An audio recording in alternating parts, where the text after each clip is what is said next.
Welcome everyone, क्या हाल चाल आप सभी लोग के। So we are again back on due परीक्षा विद यहाँ पर ऑर्गेनिक केमिस्ट्री का भी एक पेपर आपके सामने लेके आ गए हैं 2024 का।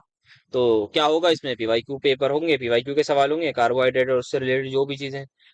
नेक्स्ट वीडियो में मैं जो लाऊंगा उसमें कोशिश करूंगा, कुछ एक्स्ट्रा सवाल किसी ने बोले थे कि देख लो इस टाइप के नहीं हुए हैं, अगर नहीं हुए होंगे तो उनको भी इनकॉर्पोरेट कर देंगे उस पर्टिकुलर लेक्चर में। बाकी अटपटा सा थोड़ा ये पेपर था, कुछ कुछ चीजें ऐसी इलॉजिकल सी बेकार सी लगती हैं, वो मजा नहीं आता। वो होता ही है खैर, ड्यू में हमारे पास बिना उसके नहीं चलता का, तो उसके बिना पेपर कैसे ही बनाया जा सकता है। तो यहाँ पर भी ऐसा आपको मिलेगा, डेफिनेटली होता है वो सबको।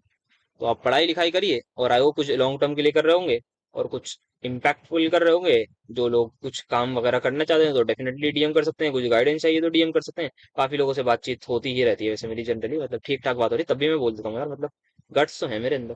खैर, स्टार्ट करते हैं लेक्चर को बिना गट्स की बात करें। पहला सवाल जो आई थिंक वन शॉट में भी डिस्कस करा था, तो एक बार क्विकली करा देता हूँ कैसे था।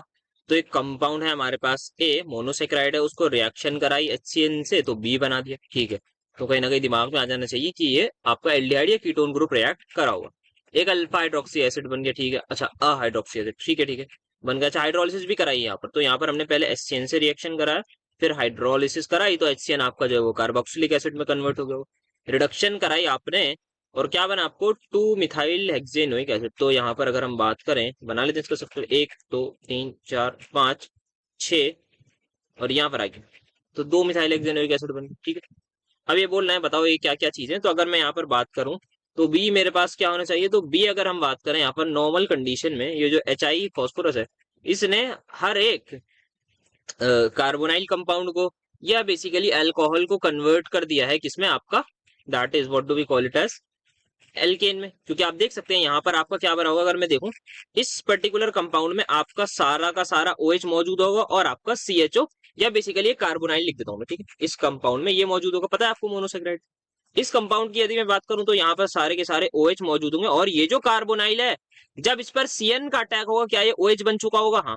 तो ये कार्बोनाइल भी अब यहाँ पर OH बन चुका होगा। फर्दर जो मेरा CN आया था वो किस में कन्वर्ट हो गया होगा, COOH में। क्या ये बात सबको समझ में आई? सर बिल्कुल आ गई।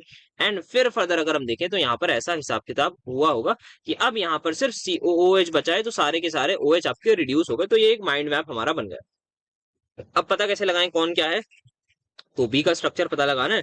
तो इतना आप सभी को एक चीज देखते ही क्लियर हो चुकी होगी कि हमारे हर एक कार्बन पर आपका OH होना ही चाहिए। यहाँ पर अगर मैं देखूं, आप देख सकते हैं यहाँ पर ये COH, आई होप मैंने नंबर ऑफ कार्बन सही बना। तो हर एक मेरे कार्बन पर आपको मुझे OH नजर आना ही चाहिए, लॉजिकल बात है। क्योंकि आप देख सकते हैं अगर मैं देखूं, या तो ये मेरा CHO वाला कंपाउंड होगा, यहाँ पर आप देख सकते हैं हर जगह OH OH, इस पर OH, इस पर OH OH, तो आपके सारे के सारे कार्बन पर OH। फिर जब यहाँ अटैक हुआ होगा तो यहाँ पर भी OH, तो हर एक कार्बन पर आपके OH होना इज कंपलसरी। क्या इस बात से सभी लोग अग्री कर रहे हैं? बिल्कुल। सर ये जो कार्बन है इस पर भी आपका जो है वो OH होना चाहिए। तो मेरे हिसाब से अगर मैं रिट्रेस करना चाहूँ तो हर एक कार्बन पर मेरा OH OH होना इज ऑलमोस्ट कंपलसरी। और अगर मैं यहाँ इस कार्बन की बात करूँ तो इस पर्टिकुलर कार्बन पर भी क्या OH होना चाहिए, that is what we just need to think of it, कि हाँ यहाँ पर बेसिकली होना चाहिए यहाँ पर भी OH। तो अब जरा ध्यान से देखिएगा, ये जो पर्टिकुलर कार्बन है, इस पर्टिकुलर कार्बन पर क्या लग चुका है, COOH। क्या मैं बोल सकता हूं इसी पर्टिकुलर कार्बन पर जिसको मैंने हाईलाइट करा है, इसी पर्टिकुलर कार्बन पर मेरा CN ग्रुप लगा हुआ, तभी तो ये COH बना है ना। मानते हो या नहीं मानते? COH देखो किस पर है, सर COH इस पर्टिकुलर कार्बन पर है। तो क्या इसी कार्बन पर मेरा CN लगा होगा या नहीं? बिल्कुल। क्या इसी कार्बन पर मैं बोल सकता हूँ मेरा कार्बोनाइल कंपाउंड होगा या नहीं? बस खत्म हो गया, हो गया भाई, हो गया। आपको आई होप समझ में आ चुका होगा। बस ये चीज पकड़नी थी कि ये आदमी फ्रक्टोज है, खत्म। क्या देखा मैंने कि मेरा COH कहाँ पर लगा, मैंने कहा अच्छा इस पर लगा। अगर यहाँ COH लगाए तो मतलब क्या यहीं पर CN लगा होगा? हाँ सर। अगर यहीं CN लगाए तो क्या यही मेरा कार्बोनाइल कंपाउंड नहीं होगा यार? हाँ सर, यही कार्बन आपका जो है कार्बोनाइल वाला होगा। तो आपका ये फ्रक्टोज बन गया, खत्म। तो फ्रक्टोज बनाइए, सिंपल से ही उसकी रिएक्शन कराइएगा, HCN से रिएक्ट कराइएगा, फाइनल बना दिएगा, आराम से आप कर ले जाओगे। कोई दिक्कत की बात यहाँ पर नहीं है। तो आपको फाइनल पता लग चुका है कि कौन यहाँ पर है। इन्फ्रेंस क्या बन सकता है कि ये आपका फ्रक्टोज है, ठीक। और भी कुछ जो बताया वो बताओ। ओपन चेन स्ट्रक्चर अल्डारिक एसिड, तो ये मैनोस आपका, ये रहा मैनोस। आप मैनोस आपको हमने ऑक्सीडाइज करा था तो आपका जो है वो नाइट्रिक एसिड है, हाँ नाइट्रिक एसिड से करा था तो ये बन गया। और ऑप्टिकली एक्टिव है या नहीं, तो मैं यहाँ देख सकता हूँ कि कोई प्लेन ऑफ सिमेट्री तो नहीं आ रही। तो ये आपका एल्डारिक एसिड बेसिकली उसका क्या होता है, जो भी आपकी शुगर है उसको नाइट्रिक एसिड से जब रिएक्शन कराते हैं ना, तो उस करस्पॉन्डिंग एसिड को उस एल्डोज से जो हमारा करस्पॉन्डिंग एसिड बनता है, तो वो अल्डारिक एसिड कहलाता है, जितना है रिमेम्बर। तो यहाँ मुझे तो कोई प्लेन ऑफ सिमेट्री नहीं दिख रही, तो हाँ, ये ऑप्टिकली एक्टिव होगा, स्ट्रक्चर बना देंगे हम इसका। एपिमर्स एनोमर्स, बच्चा बच्चा बता देगा। एनोमर्स आपका फंक्शनल ग्रुप वाला carbon, correct, I hope so, मैं सही बोल रहा हूँ क्योंकि मैं भूल चुका हूँ। या नहीं, एपिमर्स होते हैं वो, है ना, अल्फा और beta, they are all anomers of each other, anomeric carbon, हाँ। तो ये आपका क्या है, फंक्शनल ग्रुप वाले कार्बन पर अगर आपके कॉन्फ़िगरेशन रिवर्स हो तो वो कहलाते हैं एनोमर्स, और ये आपके कहलाते हैं एपिमर्स, जहां पर आपके फंक्शनल ग्रुप के अलावा किसी और पर्टिकुलर कार्बन पर आपकी कॉन्फ़िगरेशन चेंज हो। तो अगर हम एनोमर्स की बात करें तो alpha beta, alpha glucose and beta glucose, they are the anomers of each other, whereas mannose and glucose they both are epimers of each other. तो यहाँ पर आप देख सकते हैं, दिस इज योर आपका मैनोज। अगर यहीं से हटा के मैं यहाँ पर OH लगा दूं तो ये ग्लूकोज बनता है, नहीं ये नहीं बनता, नीचे करना, सॉरी। तो मेरे थर्ड कार्बन पे होता है ना, हाँ, तो मेरे हिसाब से अगर मुझे ग्लूकोज बनाना है तो हाँ, यहाँ पर रखाऊंगा ना मैं ये। तो अगर ये आदमी मेरा ग्लूकोज बन गया और यहीं से मैं अगर ये हटा दूं तो ये मेरा क्या बन गया, मैनोस। तो basically other than functional group वाले कार्बन पर जब मेरी कॉन्फ़िगरेशन में तब्दीली आए तो मैं उसको एनोमर बोल देता, नहीं एपिमर बोल देता हूँ। तो epimer other than functional group, जैसे कि ये दोनों। इनको कैसे कन्वर्ट करना है, तो आपको लॉरेट रीअरेंजमेंट याद ही होगी। म्यूटा रोटेशन की तो खैर हमने बात कर ली थी। तो यहाँ पर हुआ क्या था, हमने ये पूरी की पूरी रीअरेंजमेंट पढ़ी थी। यहाँ पर क्या बात करी थी कि हमारे पास आप ग्लूकोज ले लो, फ्रक्टोज ले लो, मैनोज ले लो, तीनों के तीनों एक बेसिक मीडियम में अगर आप डालोगे कि तीनों के तीनों आपको एक इक्विलिब्रियम मिक्सचर में कन्वर्ट होते हुए नजर आएंगे। बेसिकली ग्लूकोज फ्रक्टोज में कन्वर्ट, मैनोज में कन्वर्ट, ये सारे के सारे एक दूसरे में इंटरचेंज होते हुए नजर आएंगे। That is the main point, ठीक है। तो ये आप कुछ भी एक इंसान ले लो, मैनोज ले लो, बेसिक में डाल दो, आपको मिक्सचर ऑफ फ्रक्टोज, ग्लूकोज और मैनोज मिलेगा। ग्लूकोज ले लो आप, बेसिक मीडियम में डालो, उसका मिक्सचर मिलेगा। कैसे होता है, यहाँ पर हमने उसके मैकेनिज्म की बात करी कि अल्फा हाइड्रोजन से आपका एसिडिक हाइड्रोजन निकाल लिया जाता है, अल्फा वाला, फिर वहां पर आपकी सिंपल टॉटोमराइजेशन हो जाती है और आप फाइनली बना देते हो। तो ये होता है यहाँ पर, और कोई खास बात है नहीं यहाँ पर। Then mutarotation. तो म्यूटा रोटेशन की अगर हम बात करें तो होता क्या है, अल्फा ग्लूकोज है, बीटा ग्लूकोज है, एंड देन ओपन फॉर्म है। अल्फा ग्लूकोज की कुछ आपके पास स्पेसिफिक अपनी कॉन्फ़िगरेशन है, बीटा ग्लूकोज की कुछ अपनी स्पेसिफिक कॉन्फ़िगरेशन है। सो होता क्या है, जब हमारे पास क्रिस्टल्स ऑफ ग्लूकोज होते हैं, मेरे पास क्रिस्टल्स ऑफ ग्लूकोज थे, मैंने क्या करा, उन क्रिस्टल्स ऑफ ग्लूकोज को, उन क्रिस्टल्स ऑफ ग्लूकोज को क्या करा, वाटर में एक्वस मीडियम में डाल दिया। तो होता क्या है, जब जैसे ही हमने उसका सोल्यूशन बनाया ग्लूकोज के क्रिस्टल्स का, तो मान लेते हैं अगर मेरे पास अल्फा ग्लूकोज के क्रिस्टल थे तो मेरी 112 डिग्री रोटेशन आनी चाहिए थी ऑप्टिकल, तो उतनी ही आ रही थी। अब जैसे ही हमने उसका सोल्यूशन बनाया तो यार सोल्यूशन की कुछ ऐसी ऑप्टिकल रोटेशन निकली। अब सभी आदमी परेशान कि ये ऐसा क्यों हो रहा है भाई, ऐसा कैसे पॉसिबल है, हमें तो अल्फा की पता थी, हमें बीटा की पता थी, ये तो कुछ बीच की आ रही है। तो पता ये लगा साहब, आपका ग्लूकोज, अल्फा ग्लूकोज के क्रिस्टल्स को, या आप ग्लूकोज के किसी भी को भी क्रिस्टल्स में आप डालोगे, सोल्यूशन बना दोगे, तो आपका अल्फा फॉर्म बीटा में कन्वर्ट होती है, बीटा ओपन में। बेसिकली ये सभी एक दूसरे में इंटरचेंज होते रहते हैं। अप्रोक्सीमेटली 65% बीटा फॉर्म डोमिनेट करती है, 34% अल्फा ग्लूकोज, या उससे भी थोड़ी कम ज्यादा हो सकती है, पॉइंट पॉइंट समथिंग होता है। एंड देन आपकी जो ऑप्टिकल रोटेशन नेट आती है ड्यू टू अल्फा का इफेक्ट, ड्यू टू बीटा का इफेक्ट, वो आती है 52.7 degree. So this is what do we mean by mutarotation and air. I think ये इसका मैकेनिज्म है। क्या होता है यहाँ पर, आपका सबसे पहले पानी में आपने डाला है, तो पानी क्योंकि एसिड की तरह भी बिहेव कर सकता है, बेस की तरह भी बिहेव कर सकता है, तो वो पहले अपना एम्फोटेरिक नेचर दिखाता है as a Lewis base, H+ accept कर लेता है, रिंग ओपन करता है, फिर इंटरनली अटैक आपका होता है, तो ये H+ वापस कर देगा और रिंग आपकी ओपन हो गई। तो ये आपकी ओपन फॉर्म बन गई। अब दोबारा अटैक होगा, बस अब जो है वो कॉन्फ़िगरेशन चेंज होगी, तो सिंपल अल्फा बीटा बन जाता है। बहुत आसान है, मतलब इससे आसान चीज है कुछ भी नहीं है। तो ये यहाँ पर हमने म्यूटेशन भी किया। तो अब अच्छा, अगला सवाल आ जाएगा। अब क्या इसके बारे में कुछ बताने की जरूरत है, नहीं सर, ये तो आप आराम से बना दो। अल्फा फॉर्म बीटा फॉर्म, मतलब 500-600 बार तो बात कर ली।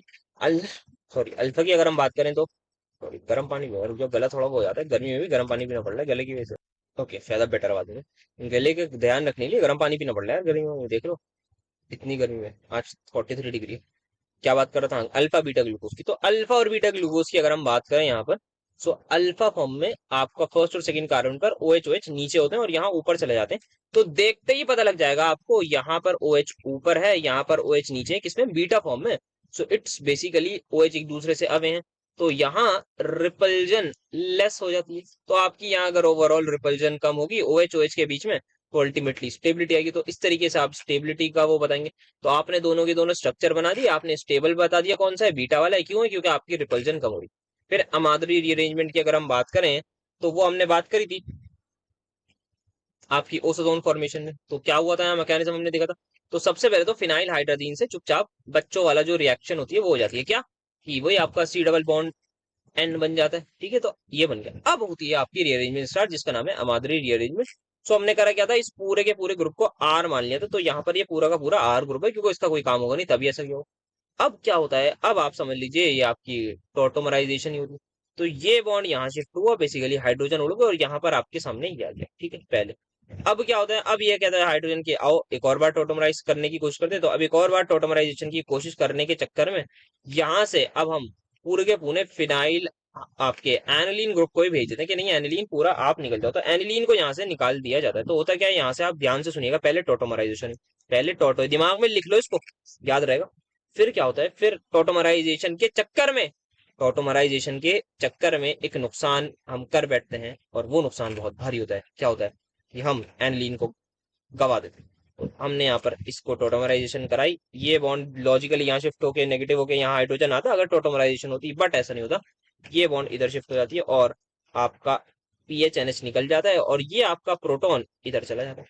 तो एनिलीन निकालना, तो पहले में आपने टोटो करानी है, दूसरे में आपने NH2 PHNH2 को निकाल देना है। याद रहेगा। तीसरे में आपको पानी का अटैक करना है। तो पानी का अटैक आप जैसे ही करेंगे तो पहला मॉलिक्यूल अटैक करेगा यहाँ पर, और फिर एट दी एंड जो होगा वो बस इतना होगा कि आपको अमोनिया निकाल देनी पड़ जाएगी। ये आप याद रखिएगा, यहाँ से बेसिकली 2 हाइड्रोजन इस पर चले जाते हैं, इवेंचुअली आपके अमोनिया लॉस हो जाता है। तो सबसे पहले आपको क्या याद रखना है, टोटो करानी है, फिर PHNH2 निकालना है, फिर आपको अमोनिया निकाल देना है। तो अब ये बंदा बन गया। तो ये जो बंदा बना है सर, ये बंदा आपका यहाँ तक जो बना है, ये आपकी अमादरी रीअरेंजमेंट यहाँ तक कंप्लीट हो गई। अब ग्लूकोस हो, फ्रक्टोस हो या मैनोस हो, तीनों ही बंदों में ये आपका सेम आदमी बनता है, जिसकी वजह से हम बोलते हैं चाहे ग्लूकोस हो, फ्रक्टोस हो, मैनोस हो, सभी का ओसाजोन सेम बनता है। ग्लूकोस ओजोन, फ्रक्टोस ओजोन, और क्या बोला है तीसरा में, मैनोसाजोन। तीनों के ओसाजोन आपके सेम मिलेंगे। वो उसका रीजन आपका ये होता है बिकॉज ये इंसान हर किसी में सेम बनेगा। तो ये मैंने ग्लूकोज की कराई है, आप इसकी कॉन्फ़िगरेशन चेंज करो, आप फ्रक्टोज की बना दो, सॉरी मैनोज की बना दो, सेम बनेगी। उसकी भी चेक कर लेना, आप नीचे सी डबल बॉन्ड ओ आ जाएगा, एंड देन ऊपर वाले का आप कार्बन से ले जाना हिसाब किताब, सेम आ जाएगा सब कुछ। तो सब कुछ आपका सेम ही देखने को मिलेगा ओसोजोन फॉर्मेशन में। ठीक है, तो ये आपकी अमादरी रीअरेंजमेंट हो गया। पैरायोडिक एसिड की बात करी तो इसका डिस्कशन हमने PYQ वीडियो में करा था, वन शॉट में नहीं किया था। तो क्या होता है यार, सबसे पहले अगर हम बात करें, आपको ग्लूकोज का स्ट्रक्चर नजर आ रहा है, हाँ। तो पहला स्टेप आपका होता है, आप कराओ CH3OH HCl से रिएक्शन। इससे होगा क्या, आपका एनोमेरिक कार्बन जो फंक्शनल ग्रुप वाला कार्बन है ना, उस पर सबसे पहले आपको CH3 ग्रुप लगाना है। बेसिकली वो करना है, OCH3 लगाना है, OCH3 लगा रहा हूँ ना, हाँ। OCH3 यहाँ पर आपको बेसिकली वहां पर लगाना है, या आप खाली मिथाइल लगेगा ओवरऑल दिखने में, तो बट आपको पता है ओवरऑल क्या लगता है। तो सबसे पहला काम हमारा रहेगा कि हम मिथाइलेशन कराएं उस पर्टिकुलर कार्बन की, जो आपका फंक्शनल ग्रुप वाला कार्बन है, अल्फा ग्लूकोज हो, बीटा ग्लूकोज हो। तो हम यहाँ पर रिंग साइज डिटर्मिनेशन की बात कर रहे हैं ना, तो अभी मुझे नहीं पता 4 है 5 है, मैं लेट करूंगा कि 4 भी 5 भी हो सकती है, 6 भी हो सकती है, दोनों पर हम हिडन ट्रायल मारते हैं। तो क्या आपका ये स्ट्रक्चर बन जाएगा। तो आप यहाँ देख सकते हैं, अगर मैं पीछे दिखाऊं साफ सुथरे में, तो मान लेते हैं मेरा ये OCH3 बन गया, सिमिलरली यहाँ पर बन गया हो।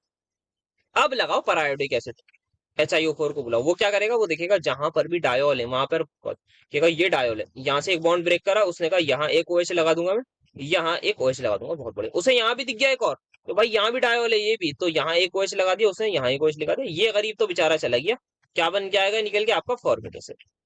और ये आपका CHO बन जाएगा, यहाँ पर आपका CHO लग जाएगा। तो आपका जो ओवरऑल स्ट्रक्चर है that would be like this only. समझ में आया, आ गया होगा, कोई बड़ी बात नहीं। अब इसके बाद आप यहाँ देखोगे, आप चाहो तो उसको फर्दर ऑक्सीडाइज कराओगे, या आप ओवरऑल देखोगे कि आप ब्रोमीन वाटर से आप रिएक्शन करा दोगे, तो आपका क्या बन जाएगा, एक प्रॉपर एक कार्बोक्सिलिक एसिड बन जाएगा, CHO कन्वर्ट हो जाएंगे। देन आप हाइड्रोलिसिस कराओगे तो आपको यहाँ पर अल्फा हाइड्रोक्सी एसिड मिलेगा, या डाई हाइड्रोक्सी एसिड भी बोल सकते हो आप, 3 कार्बन का, यहाँ एक हाइड्रोक्सी एसिड मिलेगा 2 कार्बन का, विच एक्चुअली प्रूफ कि आपके, क्योंकि ओवरऑल कितने लोग बाहर आए हैं इस पर्टिकुलर कंपाउंड की हाइड्रोलिसिस से, 5 कार्बन के लोग आए हैं। तो इससे हमें ये पता लग गया कि एक पहले फॉर्मिक एसिड निकल चुका और 5 कार्बन के ये आ गए, दैट मीन्स टोटल 6 कार्बन थे हमारी रिंग में, तभी फॉर्मिक एसिड निकला। तो फॉर्मिक एसिड का बनना इज द इंडिकेटर कि 6 मेंबर्ड रिंग है। इस तरीके से आप लिखेंगे, समझे। फिर अगर 5 का होता तो हमने क्या करा, तो हमने कहा 5 का होता तो ठीक है, वही सेम लगाओ। सबसे पहले यहाँ पर आप मिथाइलेशन करा दो, तो यहाँ पर आपकी मिथाइलेशन होगी। ठीक है सर, बहुत बढ़िया। Then what we can do, so what we are going to do is again periodic कराई, तो इस बार आपको सिर्फ एक ही डायोल मिलेगा और आपका ये आदमी बन जाएगा। फॉर्मिक एसिड यहाँ पर निकलेगा ही नहीं। ठीक है, ऑक्सीडाइज कराओ, आप फाइनल देखो तो आप यहाँ देखोगे आपको ये वाला तो आई थिंक सेम वही बंदा मिला है ना, ये वाला आपको बंदा कॉमन मिला है, बट ये वाला बंदा इस बार डिफरेंट है। तो ये 2 कार्बन का था, अब यहाँ पे ये 3 कार्बन का था। इससे आपको ये पता लगेगा कि आपकी रिंग में 5 कार्बन थे, या सॉरी 5 मेंबर्ड रिंग थी आपकी, तभी आपको ये कंपाउंड मिल रहा है। कोई आपको फॉर्मिक एसिड नहीं मिला जो एक एक्स्ट्रा मिल रहा था उसमें, क्योंकि वहां पर आपको दो दो दो तरफ आपके बेसिकली डाले थे, या मैं बोलूं 3 लगातार कार्बन पर OH मौजूद थे, यहाँ पर 2 लगातार कार्बनों पर OH मौजूद है because of the 5 membered ring size. तो ये आपको बेसिकली सिर्फ आप 5 मेंबर्ड का भी कर दिएगा, आप 6 मेंबर्ड का भी कर दिएगा, पूरे नंबर मिल जाएंगे आपको आराम से, थोड़ा बहुत लिख दीजिएगा। तो यही इनको जानना है कि आपको आता है नहीं। अब इसकी अगर हम बात करें, ठीक ठाक सवाल है यार, फ्रक्टोज है, ठीक है, उसके पास कीटोनिक ग्रुप है, वो तब भी फेलिंग सोल्यूशन से टेस्ट क्यों हो रहा है। अब कुछ लोग सोचेंगे सर मतलब ये सवाल ही कैसा है सर, फेलिंग सोल्यूशन देते तो हैं, मतलब कार्बोनाइल ही देते हैं। अब कुछ लोग सोचेंगे कि ये मतलब सवाल पूछा ही क्यों, मतलब ऐसे तो ये ग्लूकोज के लिए भी पूछ सकते हैं कि why glucose in spite of having carbonyl group that is आपका aldehydic group gives positive test. कितने बच्चों को ध्यान रखना है कि यार ये सवाल कैसा है, मतलब जिन्होंने अगर वीडियो पहली बार देख रहे होंगे तो उनके दिमाग में तो पक्का आया होगा कि ये सवाल कैसा है, मतलब ऐसे सवाल पूछा ही क्यों। तो बेटा सवाल इसलिए पूछा है क्योंकि जो फेलिंग सोल्यूशन है ना, उसको जो रिड्यूस करता है वो आपका एल्डिहाइड कंपाउंड एल्डिहाइड करता है, और वो भी एलिफेटिक वाला, समझे। तो जिन बच्चों को ये बात पता नहीं होगी वो कह होंगे यार ये सवाल ही पता नहीं कैसा है सर, ये मतलब सवाल तो सवाल ही गलत था, वो तो सवाल को गलत ठहरा देंगे। बट भाई द पॉइंट इज कि आपका कीटोन नहीं देता फेलिंग सोल्यूशन टेस्ट पर, फ्रक्टोज क्यों दे रहा है ये बात ये जानना चाहते हैं। ठीक है सर, जानना चाह रहे हैं तो बता देंगे। तो बता बात यह है कि आप फेलिंग सोल्यूशन जब आप लेते हो, सो दैट इज आपका copper plus copper sulphate, proper आपका कॉपर, आपने तो पढ़ लिया हो शायद, अभी पढ़ा था थर्ड सेमेस्टर में, पढ़ा था क्या हमने, पता नहीं, शायद आपने करी तो होगी ना रिएक्शन रिएक्शन, तो वहां शायद आपने देखा होगा सोडियम पोटेशियम टार्टरेट होता है एक, और एक आपका कॉपर सल्फेट होता है ना। तो वो आपका प्रॉपर फेलिंग सोल्यूशन है। फेलिंग सोल्यूशन भी दो होते हैं, उनको मिक्स करते हैं तो फेलिंग सोल्यूशन बनता है। तो हम कौन सा मीडियम लेते हैं, बेसिक मीडियम, बस यही रीजन है। तो हमें पता है जो फ्रक्टोस है बेसिक मीडियम में कहाँ कन्वर्ट हो जाता है, glucose plus mannose plus fructose में।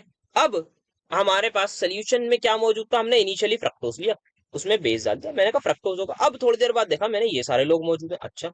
तो अब मैं जब रिएक्शन कराऊंगा किसकी, किससे, फेलिंग सोल्यूशन से, क्या ग्लूकोज रिएक्ट कर रहा होगा, क्या मैनोस रिएक्ट कर रहा होगा, हाँ तो ये लोग रिएक्ट कर रहे होंगे, तो कुछ ना कुछ आपको प्रोडक्ट बना रहे होंगे, दैट इज ये ऑक्सीडाइज हो रहे होंगे। अब क्योंकि मेरा इक्विलिब्रियम की अगर मैं बात करूं, ये इक्विलिब्रियम दिख रहा है, अगर मेरे प्रोडक्ट की कॉन्सेंट्रेशन मेरी कम होती जा रही है तो क्या मेरी रिएक्शन फॉरवर्ड में नहीं आएगी, हाँ। तो सारा का सारा फ्रक्टोज यहाँ इंटर कन्वर्ट होता रहेगा होता रहेगा होता रहेगा, जब तक कि सारे के सारे ग्लूकोज और मैनोस ना हो जाए, फिर यहाँ पे जितना फ्रक्टोज आ जाएगा, फिर अगेन क्योंकि बेसिक मीडियम तो है यार, तो वो फर्दर कन्वर्ट होगा, तो नेग्लिजिबल अमाउंट ऑफ फ्रक्टोज बचेगा, और सारा का सारा वो ग्लूकोज और मैनोस में कन्वर्ट हो ही गया होगा अप्रोक्सीमेटली, तो सारा का सारा प्रोडक्ट बन जाएगा। तो इक्विलिब्रियम के कंसेप्ट से आप इसको अच्छे से समझा सकते हैं।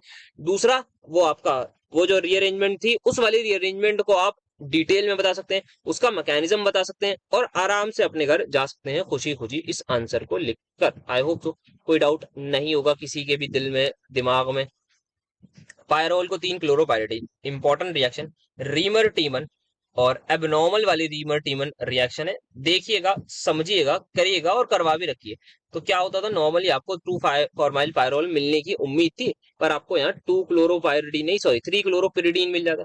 ऐसा क्यों, बिकॉज ऑफ दिस डाइक्लोरोकार्बीन यहाँ पर आपका होता है इलेक्ट्रोफाइल, इलेक्ट्रोफाइल आता है बनाना, होता क्या है यहाँ पर आपका, ये यहाँ पर इसका अटैक हो जाता है इस तरीके से, एक बॉन्ड यहाँ बना लेगा तो फ्री रेडिकल टाइप की रिएक्शन होती है, फिर सिंपली ये बॉन्ड ब्रेक होता है। तो मैकेनिज्म मतलब इतना आसान है, मैं भी सोचता हूँ कि क्यों ही देते हैं, बट क्योंकि इन्हें जानना है कि आपको एबनॉर्मल रीमर टीमर आती नहीं है या नहीं आती, आती है या नहीं आती, तो इसी वजह से ये लोग कराते हैं। और मुझे डिटेल्स आपको कराने की जरूरत नहीं है, मैंने फिजिकल साइंसेज वालों में थोड़ा सा डिटेल में बता दिया था इसको, इन द सेंस कि इसको थोड़ा सा रीअरेंज करके कैसे बॉन्ड ब्रेक हुआ। ये तो बचपन की बात हो गई यार, मतलब बॉन्ड बॉन्ड ब्रेक करके थोड़ी दिखाऊंगा मैं आपको कैसे होगा। तो ये आप लिख दोगे, मैकेनिज्म भी होगी। अब एरोमेटिसिटी बताने की जरूरत है कुछ, सर कुछ भी नहीं है, ये ऑक्सीजन वाला सल्फर वाला, नाइट्रोजन वाला electronegativity is inversely proportional to aromatic character वाला कर दीजिएगा। रेजोनेटिंग स्ट्रक्चर जितने बना सकते हैं बना दीजिएगा, मुझे नहीं लगता एग्जामिनर वो देखने वाला है, उसको बस ये ऑर्डर से मतलब है। इलेक्ट्रोनेगेटिविटी का आपने ऑर्डर बता दिया, वो मेरे हिसाब से खुशी खुशी घट चला जाएगा एग्जामिनर के, चलो हो गया काम। अब इसकी अगर हम बात करें, पिरिडीन से हमें बनाना है 3 अमीनो पिरिडीन। तो ये थोड़ा सा सवाल था जो मुझे लगा था सोचने वाला। सबसे पहले आप कराओ उसकी नाइट्रेशन, तो आपका बन जाएगा 3 नाइट्रोपिरिड, है ना, हाँ 3 नाइट्रो। अब इसकी करा दो रिडक्शन FeHCl या SnHCl से, तो अब आपका ये बनेगा 3 अमीनो पिरिडीन। तो अब बना सकते हो, क्योंकि आपकी जो नेक्स्ट रिएक्शन नेक्स्ट यहीं पर दे रखी है आपकी क्विनोलिन की। अच्छा है, तो हाँ ठीक है, ये भी कर लेंगे। तो कहाँ पर था मैं, हाँ यहाँ पर। तो यहाँ पर अगर हम बात करें, क्या बात करनी थी मुझे, एन मिथाइल पायरोल की बात करनी थी ना पहले। तो एन मिथाइल पायरोल की अगर हम बात करें, तो एन मिथाइल पायरोल हमारे पास कैसे बनता है, सो ये आ गया मेरा पायरोल। जाओ नेक्स्ट पेज पे देता हूँ, खाली पेज का दिखाता हूँ मुझे, ये रहा। तो पायरोल आ गया है। इससे मुझे क्या बनाना है, एन मिथाइल पायरोल, ये आ गया पायरोल। इससे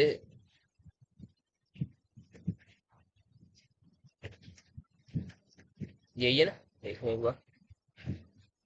हाँ, कैसे बनाया था, तो सिंपली आप बेसिक मीडियम में रिएक्शन कराते हैं। तो यहाँ नीचे से लेके आता हूँ ना, इसको कैसे बनाना है आइए देखते हैं। तो हमने देखा था, जितना मुझे याद आ रहा है, सबसे पहले OH नेगेटिव से रिएक्शन कराई थी, ठीक है। तो क्या होता है आपका, ये एसिडिक हाइड्रोजन चला जाता है। फिर आप करा दो इसकी CH3Cl आई गेस, है ना, यही कराई थी। और जितना मुझे याद है, फिर हम हीट करते थे तो इसके यहाँ पर इस पर आ जाता था, दैट इज इस वाली पोजीशन पर। तो यही याद है मुझे। तो आप भी एक बार चेक कर लीजिएगा, ये भी रिएक्शन इसी टाइप की रिएक्शन तो कराई थी मैंने शायद बेस में। तो ये आप इसको कन्वर्ट कर दोगे। तो हाँ, यही दो कन्वर्जन थे और 2-3 स्टेप थे। तो आई थिंक हाँ, तभी ये पूछना चाह रहा हूँ कि आपको थोड़ा बहुत तो ज्यादा आना चाहिए। अब क्विनोलिन वाले पर चलते हैं। अब फोर्थ पार्ट की बात करें, तो क्विनोलिन को रिएक्ट करा देते हैं सोडामाइड। तो वही यार, ये आपको बताया था, ये काइंड ऑफ पिरिडीन वाली रिएक्शन होती है इसकी। तो शीशी-बाबिन रिएक्शन जो होती है, सेम तरीके से आपका यहाँ पर इसमें भी होता है। दैट इज ये वाली रिएक्शन अगर शीशी-बाबिन रिएक्शन NaNH2 अमोनिया से रिएक्शन कराई, क्या बन जाता था, NHNA, देन पानी डालते थे, तब आपका यहाँ पर NH2 फाइनली लग जाता था। तो ये आपका फाइनल प्रोडक्ट बनता था। यहाँ से आप देख सकते हैं 2 अमीनो पिरिडीन यहाँ पर बनता है, जब हमारा सिर्फ पायरिडीन रिंग हो। बट यहाँ क्योंकि क्विनोलिन रिंग है, तो पूरा ही उसका हिसाब से बनेगा। तो ये बेसिक चीजें थी जो हमने देखी रखी थी। तो यहाँ पर ये सवाल हो गया इसका, और क्या बताना था मैं, बस इसी के बारे में तो बताना था। हाँ, रिएक्शन किस टाइप की है, तो ये न्यूक्लियोफिलिक सब्स्टिट्यूशन रिएक्शन है ना जी। हाँ, तो इसी वजह से होती है। बढ़ते हैं हम नेक्स्ट सवाल की तरफ, जो कि पायरोल, ठीक है, पायरोल के बारे में बात कर रखी है, 500-600 बार कर रखी है कम से कम। C2 पर अटैक क्यों होता है, ये भी कम से कम 200-300 बार तो कर रखी है। इलेक्ट्रोफिलिक वाली भी, ये भी 70-80 बार कर रखी है अपनी वीडियोस में। फॉस्फोलिपिड इसकी शायद एक आध बारी करी होगी, या हो भी सकता है ना करी हो। तो फॉस्फोलिपिड सबसे पहले देख लीजिए क्या होता है यार, ये बहुत परेशान कर रखे हैं। कॉम्प्लेक्स लिपिड्स होते हैं जिसमें ग्लिसरॉल प्रेजेंट होता है, फैटी एसिड, ये नॉर्मल लिपिड की कॉम्पोजिशन होती है, ठीक है। अब फॉस्फेट ग्रुप इसमें और जोड़ दो, तो आपका फॉस्फोलिपिड बन जाएगा। और इसमें यूजुअली नाइट्रोजन कंटेनिंग कंपाउंड भी होता है। तो क्या है, ये मेजर कंपोनेंट होते हैं हमारे सेल मेम्ब्रेन के। तो जो बायो, जिनके पास बायो थी, उन्होंने फ्लूइड मोजाइक मॉडल नाम का एक चीज पढ़ी होगी, तो वो होती है। तो फॉस्फोलिपिड मॉलिक्यूल की अगर हम बात करें, तो वाटर लविंग फॉस्फेट हेड होता है। तो फॉस्फेट हेड वाटर लविंग क्यों होता है, क्योंकि वो भाई साहब पोलर होता है, इस पर चार्ज होता है। बाकी जो पूरी की पूरी आपकी हाइड्रोकार्बन की जो चेन होती है, that is hydrophobic in nature. तो वो पूरी की पूरी फैटी एसिड की जो चेन है, वो हाइड्रोफोबिक होती है। ये इसकी प्रॉपर्टी हो गई। बायोलॉजिकल इंपॉर्टेंस वही आपका सेल मेम्ब्रेन, लिपिड बाइलेयर वही आपकी सेम फ्लूइड मोजाइक मॉडल की बात कर रहे हैं, आपका मेंटेन करती है मेम्ब्रेन का structure, flexibility, permeability. Transport of substances में यहाँ पर मदद करती है। सेल सिग्नलिंग में, जिसमें यहाँ पर लिख रखा है, some phospholipid participate in signal transduction, cell recognition and communication, ठीक है, बढ़िया। लाइपोप्रोटीन फॉर्मेशन, सो लाइपोप्रोटीन क्या होंगे, lipid plus protein is basically और लाइपोप्रोटीन। तो फॉस्फोलिपिड उनका भी ट्रांसपोर्ट करते हैं फैट्स का in blood by forming lipoprotein. तो लाइपोप्रोटीन बना के ये ट्रांसपोर्ट कर देते हैं अपना किसका, फैट का। इंसुलेशन एंड प्रोटेक्शन में in nerve cells, in nerve tissues and help in insulation of nerve fibres, ठीक है। जैसे कि एग्जांपल माइलिन शीथ, आपको मतलब आपके पास तो फाइल बायो नहीं होगी मेजरली, जिनके पास होगी उन्हें पता होगा। इमल्सिफिकेशन ऑफ फैट्स में भी ये कुछ ना कुछ मदद करते हैं। तो फॉस्फोलिपिड आपके, इमल्सिफिकेशन क्या होता है, बड़े बड़े फैट ड्रॉपलेट्स को छोटों में कन्वर्ट करना है, और इमल्सिफिकेशन, ठीक है। तो ये सवाल यहाँ पर हमने देख लिया। अब जरा यार इसको देख लिया, तो इस वाले को भी देखते जाओ। पहले इलेक्ट्रोफिलिक सब्स्टिट्यूशन इंडोल रिंग में पायरोल में क्यों होती है, पर दूसरी जगह पर वहां हो रही है। सही बनाया मैंने, ये नाइट्रोजन। ये मेरा बन गया वही क्या, इंडोल आदमी। इंडोल आदमी देख रहे हो। और ये मेरा बन गया बेंजीन आदमी। क्या बात है, बात ही अलग है। मानते हैं नहीं मानते हैं। इसको थोड़ा ऐसे बना दो ताकि अच्छा सा लगेगा बस दिखने में। आओ जी। हाँ जी। तो इलेक्ट्रोफिलिक सब्स्टिट्यूशन रिएक्शन इस पर्टिकुलर रिंग में होगी, किसमें, इंडोल में। और क्विनोलिन में जो होगी वो होगी टुवर्ड्स बेंजीन रिंग। वाई, बच्चा बच्चा बता देगा, गली का चलता फिरता इंसान बता देगा कि क्योंकि यहाँ पर ये आदमी प्लस आर इफेक्ट शो कर रहा है, ये इलेक्ट्रॉन डेंसिटी बढ़ा रहा है, जिसकी वजह से ये रिंग आपकी ज्यादा एक्टिवेटेड है for the electrophile, whereas ये आदमी, ये जो लोन पेयर है, ये आपका कॉन्जुगेशन में नहीं है, रेजोनेंस में नहीं है, जिसकी वजह से ये इलेक्ट्रॉन डेंसिटी नहीं बढ़ा रहा है। बट बिकॉज नाइट्रोजन एक इलेक्ट्रॉन विड्रॉइंग आदमी है, सॉरी इलेक्ट्रोनेगेटिव आदमी है, तो ये इलेक्ट्रॉन को अपनी तरफ विड्रॉ कर रहा होगा, तो इस रिंग में इलेक्ट्रॉन डेंसिटी क्या हो जाएगी, डिक्रीज हो जाएगी।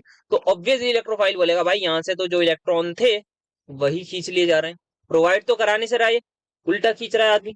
तो क्या कहेगा, भाई मैं तो इधर जा रहा हूँ, ठीक है तुम रहने दो, तुम अपना देखते रहो भाई, तुम बदतमीजी कर लो, मैं आऊंगा ही नहीं यहाँ पर। इलेक्ट्रोफाइल बोलेगा तो इलेक्ट्रोफाइल कहता है मैं बेंजीन भाई के पास चले आता हूँ। अब यहाँ पर आया एक पायरोल एक बेंजीन, तो इलेक्ट्रोफाइल ने कहा बेंजीन भाई के पास भी जाया जा सकता है, पर ये पायरोल भाई जो है, यार ये तो इलेक्ट्रॉन बढ़ा रहे हैं, तो इलेक्ट्रॉन डेंसिटी अगर ये बढ़ा रहे हैं तो इनके पास जा रहा हूँ ना मैं। बेंजीन भाई कुछ नहीं कर रहे हैं, वो बैठे हुए हैं ऐसे ही। पर ये जो पायरोल भाई ये बढ़ा रहे हैं, और पिरिडीन भाई क्या कर रहे हैं, घटा रहे हैं। तो यहाँ से कहता है भाई आपके आपसे बात करनी नहीं, आपसे करनी है। इधर कहता है बेंजीन भाई देखो यार वहाँ डेंसिटी बढ़ रही है, तो मैं यहाँ पर जा रहा हूँ, यहाँ पर नहीं जा रहा। हो गया सिंपल सा लॉजिक, कोई समझाने की ऐसा जरूरत नहीं है। और जिस बच्चे को भी जरूरत पड़ रही है ना इसको डिटेल में कैसे लिखना है सर, क्या करें वो करें भाई, क्या मतलब क्या लेक्चर देख रहे हो आप, मतलब मजाक समझ रहे हो आप ऑर्गेनिक केमिस्ट्री, वाटर साइकिल खतरनाक है भाई, ऐसी की तैसी हो गई थी हमारी तो, मतलब मेरी भी हो गई थी सच में, बहुत खतरनाक वही। सीरियसली इसके लेक्चर देख के करना, एग्जाम में ऐसे मुंह उठा के जा रहे हो तो नसीब पर जाना, बिल्कुल एकदम दही शक्कर सब कुछ, जो जो आप रिचुअल कर सकते हो हर कुछ वो करके जाना। और फिर क्या ही बोलूं, फिर एग्जाम दे लो। नेक्स्ट पर आते हैं।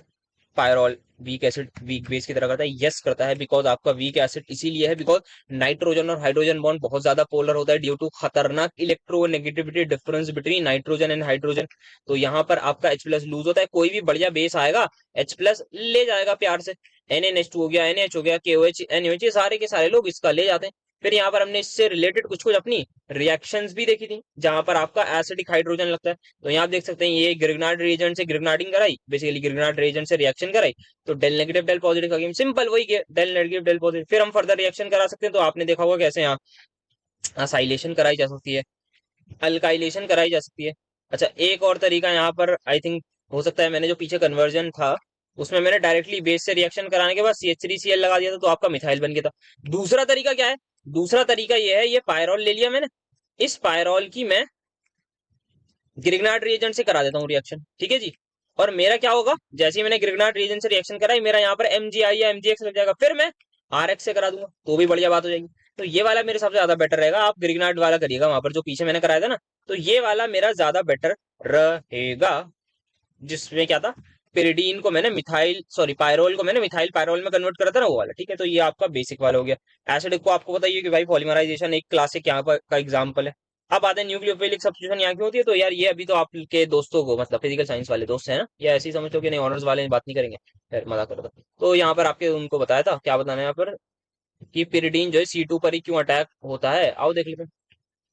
C4 पे भी होता है वैसे, दोनों ही जगह होता है, तो क्यों होता है। मैंने बोला C2 पर आप रेजोनेटिंग स्ट्रक्चर बना लो, आपने कहा ठीक है, अटैक कराया, इधर नेगेटिव आ गया, यहाँ पर न्यूक्लियोफाइल आ गया, फिर रेजोनेंस कराई, ये यहाँ पर आ गया, फिर रेजोनेंस कराई, नेगेटिव चार्ज आपका यहाँ पर आ गया। तो कहाँ कहाँ नेगेटिव आया,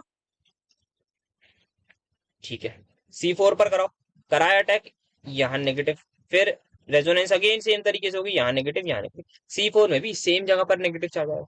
यदि C3 पर मैं करा दूं अटैक, तो C3 पर जैसे अटैक कराया तो मतलब यहाँ पर अटैक होगा, तो नहीं नहीं सॉरी यहाँ पर अटैक होगा ना, यहाँ अटैक कराया, और आपका यहाँ बेसिकली पीछे से इस वाले से कराया, थोड़ा सा दिखने में साफ सुथरा था। यहाँ मैंने अटैक करा दिया C3 पर, बॉन्ड मेरा आगे शिफ्ट, तो ये नेगेटिव यहाँ पर आ गया, फिर रेजोनेंस कराऊंगा, तो मेरा जो नेगेटिव है आप देखना ये यहाँ शिफ्ट होगा, और मेरा नेगेटिव इस पर आएगा, फिर ये यहाँ शिफ्ट होगा, ये नेगेटिव यहाँ पर, तो मेरा यहाँ यहाँ और यहाँ आ रहा है नेगेटिव।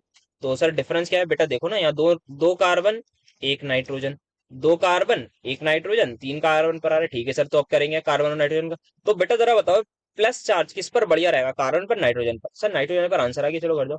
समझाने की जरूरत ही नहीं है भाई मुझे कि नाइट्रोजन इलेक्ट्रोनेगेटिव है। क्या मुझे ये बात बोलने की जरूरत है कि नाइट्रोजन मेरा इलेक्ट्रोनेगेटिव है, वो नेगेटिव चार्ज को अच्छे से अपने पास स्टेबल करेगा? क्या जरूरत है? अगर फोर्थ सेमेस्टर में भी इस बात को बोलने की मुझे जरूरत पड़ रही है तो मतलब मैंने आपको क्या ही पढ़ाया आपको मैंने, मतलब 4 सेमेस्टर। सोचो खुद ही। हम नेक्स्ट सवाल पर आते हैं, दैट इज यहाँ पर माल्टोस है, रिड्यूस करता है फेलिंग सोल्यूशन, क्यों? बढ़िया सवाल। प्रोडक्ट बताओ जब माल्टोस को हाइड्रोलिसिस करेंगे, प्यारा सवाल। Haworth projection of hydrolysis product, एक और प्यारा सवाल। टाइप ऑफ लिंकेज माल्टोस में, आसान सा सवाल। तो बहुत अच्छा सवाल, मैं इसको मानूंगा। चार चार पार्ट है और ये लगता है कि हाँ 4 नंबर में ऐसे क्वेश्चन देने चाहिए जो थोड़े डिजर्विंग भी हो। लैक्टोज की रिएक्शन, प्यारा सवाल, दोनों तरीके से कराना है, केमिकल रिएक्शन के लिए बहुत प्यारा सवाल। इन्वर्ट शुगर, तो ये एक थोड़ा क्लासिक सवाल लगा मुझे यहाँ, जो सलीके वाला था। तो यार माल्ट फेलिंग सोल्यूशन को कोई कब रिड्यूस करता है? सर वो जब रिड्यूस करेगा जब वो आपका, एक बात 100 बात की एक बात, हेमी एसिटल फॉर्म हो। तो बस देख लो हेमी एसिटल फॉर्म में ही होगा। तो आप देख सकते हैं यहाँ पर ये माल्टोस है, एनसीईआरटी का डायग्राम। ग्लाइकोसिडिक बॉन्ड, ये एक अल्फा डी ग्लूकोज, ये दूसरा अल्फा डी ग्लूकोज। C1 और C4 ने बॉन्ड बना रखा है। तो अगर मैं C1 की बात करूं, C1 is that particular carbon जो मेरा क्या होता है, वही फंक्शनल ग्रुप वाला कार्बन। इस पर क्या लगा है? एक साइड आपका यहाँ पर ये अल्काइल ग्रुप लगा है और दूसरी साइड भी आपका कुछ कुछ यहाँ पर अल्काइल ग्रुप ही लगा हुआ है। सो ये क्या है, एक्चुअल में दोनों साइड से बंद है। तो यहाँ पर अगर मैं देखूं, अगर मैं देखूं, सॉरी यहाँ पर उस साइड नहीं जा रहा था, ये कार्बन है, ये कार्बन यहाँ पर ओ आर बेसिकली ओ लगा है और यहाँ पर भी इसके ओ समथिंग कुछ लगा है। तो ये दोनों साइड से बंद है। अब यहाँ पर आओ जरा, इस पर्टिकुलर आदमी को अगर आप देखो या फिर यहाँ से देखो थोड़ा सा क्लियरली दिखेगा, क्या ये जो कार्बन है इसका, ये आपकी एसिटल फॉर्म है। क्या एसिटल? बेसिकली इस कार्बन को देखो यहाँ पर, और एसिटल क्या होता है यार, दोबारा बता दूं, ये कोई मुझसे कहने लगे कभी।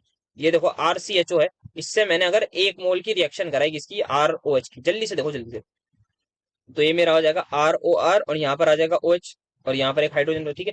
एक और मोल मैंने ROH से करा दी यहाँ पर इसकी रिएक्शन, तो ये मेरा बन जाता है RCOR और ये हाइड्रोजन, ठीक है। तो ये हेमी एसिटल फॉर्म है, ये एसिटल फॉर्म है, दिख गई ना? बस 2 OR acetal, 1 OR hemiacetal. देखो इधर आओ, अब आओ फंक्शनल ग्रुप पर। इस वाला कार्बन क्या होना चाहिए? फंक्शनल ग्रुप वाला कार्बन। इस पर क्या है, ये 1 OR, दूसरा ठीक है कार्बन से जुड़ा हुआ एक हाइड्रोजन है, ठीक है, बट ये क्या है, OH फ्री है। तो क्या है ये? Hemiacetal form. इधर देखो, इधर नजर मारो जल्दी से, इधर इधर इधर बेटा इधर, शाबाश। इस कार्बन को देखो, 1 OR, एक दूसरा OR, तो 2 OR मतलब एसिटल फॉर्म, ठीक है। तो आपका अगर एक भी साइड हेमी एसिटल फॉर्म है तो बेसिक मीडियम में वो रिंग ओपन कर देगा। तो ये रिंग आपकी क्या हो जाएगी, ओपन हो जाएगी। और अगर आपकी ये रिंग ओपन हो गई तो मेरा माल्टोस फेलिंग सोल्यूशन टेस्ट देगा। वाई? बिकॉज फेलिंग सोल्यूशन कौन देता है? जो आपके क्या हो, एलिफेटिक एल्डिहाइड्स हो। और क्या अभी रिंग फॉर्म में एल्डिहाइड कुछ दिखता है? नहीं सर, रिंग फॉर्म में नहीं होता, वो किस में होता है, ओपन फॉर्म में। So it is necessary to open the ring structure of any कोई सा भी आपका जो वो फॉर्म हो, दैट इज आपका कोई सा भी शुगर हो, कोई सा भी कार्बोहाइड्रेट हो, उसको आपको रिंग चेन ओपन करना ही पड़ेगा सो दैट वो फेलिंग सोल्यूशन टेस्ट दे। क्या बेसिक समझ में आया? सर बेसिक आता ही था, अब टाइम पास कराया आपने, सॉरी यार ऐसा तो मत बोलो। तो अगर हम बात करें हाइड्रोलाइज प्रोडक्ट की, तो हाइड्रोलिसिस कौन से मिलते हैं? तो अल्फा डी ग्लूकोस और अल्फा डी ग्लूकोस आप लिख दीजिएगा, या बीटा डी है, एक सेकंड, माल्टोस ही है ना, एनसीईआरटी में गलत लिखा हुआ है। ओ भाई आज पता लगा है मुझे, really I am not sure मतलब इसके बारे में।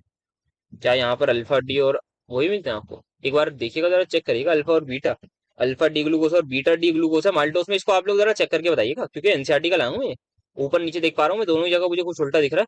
तो एक बार प्लीज देख लीजिएगा। और हाँ मैं ये देख सकता हूँ, this is pure beta form, ये तो बीटा ही है, ठीक है। तो इसको एक बार आप लोग जरूर चेक कर लीजिएगा, यहाँ प्लस माइनस तो कुछ नहीं। हाँ तो मेरे हिसाब से फिर अल्फा डी ग्लूकोस और बीटा डी ग्लूकोस लिख दीजिएगा। फिर क्या करनी है, Haworth projection of the hydrolysis product. तो हावर्थ प्रोजेक्शन तो आप लिख देंगे, इसको ब्रेक करना है आपको। यहाँ पर क्या बनाना है आपको, अल्फा डी ग्लूकोस, तो नीचे OH लगा दीजिएगा। इस वाले का तो नीचे वैसे ही रहेगा OH, तो ये आप हाइड्रोलाइज प्रोडक्ट बना देंगे। और क्या पूछा इन्होंने, किस टाइप का लिंकेज है? ग्लाइकोसिडिक लिंकेज ही होता है। लैक्टोस को कराना है, और जरा लैक्टोस की HClH2, मतलब आप पहले हाइड्रोलिसिस करा रहे हो सिंपली। दूसरा CH3OH मतलब आप एनोमेरिक कार्बन पर OCH3 सब्सटीट्यूट कर रहे हो। तो आओ जरा देखें लैक्टोस कैसा होता है। तो ये आपका आ गया लैक्टोस। अभी सबसे पहले मैं अगर इसकी HCl से रिएक्शन कराऊंगा तो भाई सिंपल बॉन्ड ब्रेक होगा, कोई खास नहीं होगा। आपका ग्लाइकोसिडिक बॉन्ड ब्रेकिंग आपकी हो जाएगी, एक जगह OH एक जगह H लगा के अपने घर चले जाइएगा। तो ये क्या है आपका, बीटा गैलेक्टोसाइडिक लिंकेज। तो गैलेक्टोस है और ग्लूकोस है, तो डी गैलेक्टोस और डी ग्लूकोस आपके क्या हो गए, ये 2 यूनिट्स होंगे जो आपके हाइड्रोलिसिस पर मिलेंगे जब आप इसको रिएक्ट करोगे HCl से, तो जैसे ही आपको मिलेगा तो यहाँ पर आपको क्या मिल जाएगा, डी गैलेक्टोस, और यहाँ पे आपको डी ग्लूकोस। तो डी ग्लूकोस और डी गैलेक्टोस का आप स्ट्रक्चर बना दोगे। अब आपको CH3O से रिएक्शन करानी है, तो आप क्या करोगे, आप लगाओगे OCH3। कहाँ लगाओगे, दैट इज इंपॉर्टेंट। तो आप लगाओगे उस जगह पर जो फंक्शनल ग्रुप वाला कार्बन जो आपका एसिटल फॉर्म नहीं, जो आपकी हेमी एसिटल फॉर्म। तो हेमी एसिटल कहाँ है, ये वाला है। तो यहाँ पर आप बस OCH3 लगा दोगे, तो ये क्या बन गया आपका, ये आपका बन चुका है दैट इज लैक्टोज का, जो आपने मिथाइलेशन करा दी। तो दोनों की रिएक्शन लिख दोगे सिंपल सी। क्या रिएक्शन लिखनी है, रिएक्टेंट आपका दोनों ही केसेस में है, ठीक है बेटा। अब आपको अगर पहली रिएक्शन का प्रोडक्ट लिखना है तो आप क्या करोगे, सिंपल भाई यहाँ से बॉन्ड ब्रेक कर दो, इधर OH दे देना, इधर भी OH लिख देना, इधर H हो जाए, बेसिकली H दिया है आपने, इधर इधर OH, तो OH ऊपर आ जाएगा। तो गैलेक्टोज आपका तैयार और आपका ग्लूकोज तैयार, ठीक है बेटा। अब आपको क्या करना है, सेकंड केस में आपको HCl नहीं CH3OH और उससे कराना है। तो रिएक्टेंट ये आ गया पूरा का पूरा, प्रोडक्ट में बस आप यहाँ पर OCH3 लगा दो। तो रिएक्शन लिखनी थी आपको, तो आप सिंपल लिख देना, ठीक है। इन्वर्ट शुगर क्या होती है, तो आपको पता ही है यार, ये तो सुक्रोज का गेस गेम है सारा का सारा। फिर सिस्टमेटिक नेम, ठीक है, देख लेते हैं, पॉलीसेकेराइड, ठीक है, सबको अब देख लेते हैं एक साथ। सुक्रोज समझे, ये रहा। तो क्या होता है आपकी सुक्रोज है, वो क्या होती है, डेक्स्ट्रोरोटेटिव। उसकी हम जैसी एसिडिक हाइड्रोलिसिस कराते हैं, तो हम हमारे पास सुक्रोज था, क्या था, एक सुक्रोज है, शुगर है भाई, डेक्स्ट्रोरोटेटरी होती है ओवरऑल, ठीक है भाई। अब हमने क्या करा, उसको पानी में डाल दिया, हाइड्रोलिसिस करा दी उसकी एसिडिक। तो हमने कहा यार देखते हैं क्या आता है। तो ओवरऑल जो फाइनल सोल्यूशन बनता है, उसकी जो ऑप्टिकल एक्टिविटी है वो लीवोरोटेटरी हो जाती है। तो ये मसले की बात हो रही थी कि यार सुक्रोज साहब आपके डेक्स्ट्रोरोटेटरी है, उसकी हाइड्रोलिसिस कराओ, प्रोडक्ट आपको लीवो मिलना है। तो पता ये लगा कि सुक्रोज अल्फा ग्लूकोज और बीटा फ्रक्टोज से मिलकर बनता है, दोनों की अपनी अपनी कुछ ऑप्टिकल रोटेशन है। और ये जो दोनों ऑप्टिकल रोटेशन है, जिसकी वजह से आपकी जो नेट ऑप्टिकल रोटेशन है वो आती है लीवोरोटेटरी बाय, बिकॉज बीटा फ्रक्टोज आपका डोमिनेंस शो कर रहा है इन द लीवो रोटेशन। तो नेट आपकी लीवो रोटेटरी आती है। तो इसी को हम इन्वर्ट शुगर बोलते हैं कि आपकी पहले जो रोटेशन आ रही थी अब वो बदल गई। समझ में आ गया, ठीक है सर। बनती कैसे, ये अल्फा और बीटा ग्लूकोज, अल्फा ग्लूकोज और बीटा डी फ्रक्टोज आपस में ग्लाइकोसिडिक लिंकेज बनाते हैं। तो ये बताइए, हार्वर्ड प्रोजेक्शन लिखी हुई होगी शायद, ये रही आपकी हार्वर्ड प्रोजेक्शन, और ये इसका systematic name alpha D glucose beta D fructofuranose लिख दिया आपने, ठीक है सर। अब पॉलीसेकेराइड, तो पॉलीसेकेराइड यही आते हैं आपके सिंपल से। पॉलीसेकेराइड के बारे में क्या बता सकते हैं, पॉलीसेकेराइड के बारे में मुझे किसने बताया था कि मैंने एक गलती कर दी थी यार, इसको एक बार मैं करेक्ट करके आऊं। तो नहीं, आई चेक किया, अमाइलोस आपका सोल्यूबल है वाटर, अमाइलोपेक्टिन आपका वाटर इनसोल्यूबल है, ठीक है, due to branching and soluble होते हैं, ठीक है। तो क्या बात चल रही थी आपकी, पॉलीसेकेराइड्स के बारे में चल रही थी। तो पॉलीसेकेराइड आपके क्या होते हैं, पॉलीसेकेराइड आपके वो लोग होते हैं जिनमें आपके मैनी यूनिट्स या 10 से ज्यादा यूनिट हो ओलिगोसेकेराइड्स की, तो वो आपका पॉलीसेकेराइड कहलाता है। बहुत इंपॉर्टेंट रोल होता है इनका, बायोलॉजिकल इंपॉर्टेंस इनकी बहुत ज्यादा है। जैसे कि स्टार्च प्लांट का स्टोरेज फॉर्म है फूड का, सेल्यूलोज प्रेजेंट होता है सेल वॉल में, ह्यूमन बॉडी में भी काफी ज्यादा हेल्प करता है in the digestion of food, या फाइबर्स उसमें काफी ज्यादा होते हैं तो डाइजेशन के प्रोसेस को थोड़ा एफिशिएंट बना देता है। ग्लाइकोजन हमारे ह्यूमन बॉडी में होता है, that is the stored form of our food, glucose को हम इसमें कन्वर्ट कर लेते हैं। तो ये सारी बातें हम इनके बारे में लिखेंगे। फिर हम क्या बताएंगे यहाँ पर, और इन्होंने क्या पूछा है, differences between starch and cellulose. तो इनके मोनोमर्स अलग अलग है, सबसे पहले तो ये डिफरेंस है। तो स्टार्च की अगर हम बात करें तो स्टार्च हमारे पास एक तो उसके दो कंपोनेंट्स होते हैं, अल्फा ग्लूकोज और यहाँ पर अल्फा ग्लूकोज का ये बेसिकली स्टार्च होता है। ये आपका बीटा डी ग्लूकोज का बना हुआ होता है, सेल्यूलोज, सॉरी सेल्यूलोज ही पूछा है इन्होंने, सेल्यूलोज बीटा डी ग्लूकोज, हाँ मेरे हिसाब से सेल्यूलोज आपका बीटा, ठीक है ठीक है, सेल्यूलोज आपका बीटा डी ग्लूकोज का बनता है, और ये आपका अल्फा डी ग्लूकोज पहले पहला आपका डिफरेंस। यहाँ पर आपकी ब्रांचिंग मौजूद होती है, यहाँ पर आपकी कोई ब्रांचिंग नहीं होती, दूसरा डिफरेंस। बस दो ही तो बताने, तो और क्या ही बता सकते हैं इंसान इसमें, और कुछ आप बताना चाहो तो ये बता दो। ये फूड स्टोरेज के लिए होता है प्लांट के, ये सेल वॉल में प्रेजेंट होता है। बस चले आइएगा अपने घर, नेक्स्ट सवाल पर आते हैं। क्या बात करनी थी, acid value and iodine value of oils. तो एसिड वैल्यू तो बहुत बार बात कर रखी है यार, कि कितने मिलीग्राम पोटेशियम हाइड्रोक्साइड चाहिए to neutralise the free fatty acid जो 1 ग्राम ऑयल में प्रेजेंट होना चाहिए। तो जनरली हमने बात करी थी, जो ऑयल होते हैं वो लोग आपके एस्टर बॉन्ड से, ester is basically carboxylic acid plus alcohol. तो अगर एस्टर बॉन्ड ब्रेक हो गया मतलब आपका फैटी एसिड बन गया, या कार्बोक्सिलिक एसिड बन गया और अल्कोहल, तो जो फ्री कार्बोक्सिलिक एसिड पड़ा होगा, कितना फ्री एसिड पड़ा है, या कितना, अगर मैं इंपॉर्टेंट में बात करूं, कितना एस्टर ब्रेक हो चुका है कार्बोक्सिलिक और अल्कोहल में, वही हमें बता देता है एसिड वैल्यू कि भाई इतना ऑयल, अब वो ऑयल नहीं रहा क्योंकि अब उसका बॉन्ड ब्रेक हो चुका है। सो एसिड वैल्यू ये हमारे पास बताती है। इसकी सिग्निफिकेंस की भी हमने आज की बात कर ली। आयोडीन नंबर की बात करें तो ये हमें बताता है कितनी अनसेचुरेशन है। सो होता क्या है, विद टाइम अगर हम बात करें तो हमारे पास जैसे जैसे टाइम बीतता है वैसे वैसे क्या होता है, सबसे पहले तो आयोडीन नंबर आपका डिग्री ऑफ अनसेचुरेशन के बारे में बताते हैं। जितने ज्यादा नंबर ऑफ डबल बॉन्ड्स होंगे उतना आयोडीन नंबर ज्यादा होगा। तो जैसे जैसे टाइम बीतता है वैसे वैसे कहीं ना कहीं ऑक्सीडेशन होती है किसी भी पर्टिकुलर चीज की। सो होता क्या है, विद टाइम आपका जो हमारा कंपाउंड ऑयल है उसमें अनसेचुरेशन आती रहती है ड्यू टू ऑक्सीडेशन। तो ऑक्सीडेशन की वजह से उसमें आपको देखने को मिलता है क्या, डबल बॉन्ड। तो आपको पता है ना, एल्केन से अगर एल्काइन जाओगे तो कहीं ना कहीं ऑक्सीडेशन होती है, तो वही आपका समझ लीजिए। तो कहीं ना कहीं आपका जो है वो ऑक्सीडाइज होता रहता है हिसाब किताब। तो अब क्या होगा, तो अब आपके डबल बॉन्ड बन रहे हैं, मतलब आपका उतना पुराना ऑयल है। तो जितना डबल बॉन्ड ज्यादा बने उतनी ज्यादा आयोडीन रिएक्ट करेंगे। तो बचपन बचपन में आपने पढ़ी होगी, फर्स्ट सेम में पढ़ाई थी मैंने कि प्रोपीन या कोई भी अल्कीन की रिएक्शन कराऊंगा मैं आयोडीन या किसी भी हैलोजन से, तो डाई आयोडो डेरिवेटिव बनता है। जितने ज्यादा आयोडीन रिएक्ट कर रहे हैं मतलब उतना ज्यादा डबल बॉन्ड है। बस ये यही चीज पता लगी, ठीक है। हम आयोडीन निकाल लेंगे कितने कंबाइन कर रहे हैं, तो अगर ज्यादा आयोडीन करने लगे कंबाइन तो मतलब भाई ज्यादा डबल बॉन्ड है, मतलब ज्यादा पुराना तेल हो गया। समझ रहे हो बात को? तो इस तरीके से हम पता लगाते हैं, और ये इसकी सिग्निफिकेंस हो गई, देसी भाषा में समझा दिया बढ़िया तरीके से। तो अब आते हैं यहाँ पर, वॉयलेंट रिएक्शन होती है इसके बीच में, ठीक है। पर पूछ क्या है, रिएक्शन और मैकेनिज्म पूछना चाहिए, लिखा ही क्यों है इन्होंने। रोल ऑफ नाइट्रोबेंजीन और इस रिएक्शन को कैसे कंट्रोल किया जाता है, ये तो मुझे भी नहीं पता है, पर देखते हैं चलो। सबसे पहले अगर हम बात करें, इन्होंने मैकेनिज्म और रिएक्शन के बारे में पूछा है, तो वो हमें डेफिनेटली पता होना चाहिए। सो क्विनोलिन की हम यहाँ पर स्क्रॉप सिंथेसिस ही बोलिए है कभी कुछ और, हाँ स्क्रॉप सिंथेसिस, ठीक है। तो स्क्रॉप सिंथेसिस की अगर हम बात करें, सो स्क्रॉप सिंथेसिस में सबसे पहले एनिलीन हमारे पास मौजूद है, ठीक है। एनिलीन की ये हम प्रोपेन 1,2 ट्रायोल से रिएक्शन करा रहे हैं, कॉन्सेंट्रेटेड H2SO4 में रिएक्शन हो गई, और नाइट्रिक एसिड का काम है आपका रिडक्शन कराना। सबसे पहले आपको याद होगा मैंने आपका केटायन बनाया था, केटायन बनाया, फिर उससे आपका क्या बन गया था, एक्रोलीन बन गया था। फिर फाइनली हम यहाँ पर इसकी टोटोमराइजेशन कराते हैं और फाइनल प्रोडक्ट बना देते हैं, ये बन गया था। अब इसका अटैक होता है, आपकी माइकल एडिशन टाइप रिएक्शन होती है। ये अटैक हुआ, यहाँ तक आ गया, कीटो इनोल टोटोमेरिज्म हुई, फिर आपका अगेन यहाँ से न्यूक्लियोफिलिक अटैक हुआ था दोबारा। तो ये नाइट्रोजन था, इसने नाइट्रोजन ने प्यारा सा यहाँ पर अटैक करा दिया था, H+ आया था, तो ये अटैक हो गया था यहाँ पर। फिर ये ज्वाइन हो गया था अल्टीमेटली, तो हमारा यहाँ तक हिसाब किताब पहुंच गया था। एंड देन इवेंचुअली हमारे पास वो आया था क्या, नाइट्रोबेंजीन। सो दैट हमारा जो हिसाब किताब था, हिसाब किताब इन द सेंस कि हमारा फाइनल प्रोडक्ट बन जाता था, हमारा ऑक्सीडेशन का रोल होता था। सो द रोल ऑफ, सो यहाँ पे इन्होंने एज दे आस्क, इन्होंने जो पूछा है वो ये पूछा है कि what is the role of nitrobenzene in the crop synthesis and how this reaction can be controlled as it is pretty violent when aniline react with glycerol and sulfuric acid. So nitrobenzene का हमारा जो काम आ गया वो आ गया था इसका कि ये ऑक्सीडेशन में मदद करता है। हमारे पास ये जो फाइनल इंटरमीडिएट बना, तो यहाँ पर इसको ऑक्सीडाइज कर देता है नाइट्रोबेंजीन, और खुद एनिलीन में कन्वर्ट हो जाता है नाइट्रोबेंजीन आपका, ठीक है। एंड अगर इसको रिएक्शन को कैसे कंट्रोल करना है, तो किसी भी रिएक्शन को अगर हमें कंट्रोल करना है तो जनरली हम बोलते हैं कि आप स्लो हीटिंग वगैरह करो, क्योंकि वॉयलेंट रिएक्शन है तो आप लो टेम्परेचर पर भी कर सकते हो। अगर राइज करना है टेम्परेचर तो बहुत हल्के करो। फिर यहाँ पर अगर हम बात करें, ग्रेजुअली ऐड करो चीजों को, वॉयलेंटली मतलब अचानक से एक ही टेस्ट ट्यूब में सब कुछ ना मिला दो, एक ही बीकर में ना डाल दो, ग्रेजुअली डालो।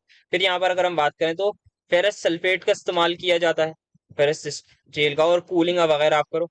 तो ये चीजें हैं जिसको लिखी जा सकती है। बाकी जनरल है, सच कोई मतलब इतना किसी के टीचर ने पढ़ाया तो हाँ मुझे बताइएगा, फिर बात कर सकते हैं और डिटेल में। बट मैं भेज दूंगा मतलब टेलीग्राम पर वो कटआउट, अगर मुझे मिला किसी ने भेजा कि और क्या बात करी जा सकती है, किसी ने पढ़ाया हो तो टीचर ने।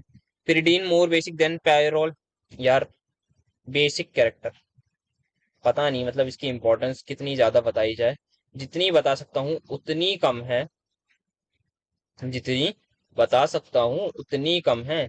पिरिडीन क्यों ज्यादा बेसिक है पायरोल से, इसीलिए क्योंकि यहाँ पर लोन पेयर रेजोनेंस में है और यहाँ पर कोई रेजोनेंस नहीं है, ठीक है सर, डीलोकलाइजेशन वाला एक रीजन है। बट लेस बेसिक में, क्योंकि एलिफेटिक अमीन साहब में नाइट्रोजन इज sp3 हाइब्रिडाइज, तो इलेक्ट्रोनेगेटिविटी कम होती है, वेराज यहाँ पर this guy is sp2 hybridise, तो इलेक्ट्रोनेगेटिविटी ज्यादा है, तो इलेक्ट्रॉन डोनेट करने की टेंडेंसी कम है एज कंपेयर टू यहाँ। तो इससे क्यों ज्यादा है? रेजोनेंस की वजह से। इससे क्यों कम है? इलेक्ट्रोनेगेटिविटी की वजह से, दैट इज हाइब्रिडाइजेशन। खत्म जी, आगे बढ़ सकते हैं अब हम। तो ओमेगा 3 ओमेगा 6 यार देख लो इसको जल्दी से, एक बार जल्दी से है कहाँ गए ओमेगा 3? तो बताया था मैंने यहाँ पर आपके ये सारे के सारे एसिड है। और ओमेगा कैसे बताते हैं? Position of double bond counting from hydrocarbon chain. तो पीछे से आओ, फर्स्ट डबल बॉन्ड, तो यहाँ पर अगर डबल बॉन्ड आ गया तो ये ओमेगा 3 एसिड कहलाएगा।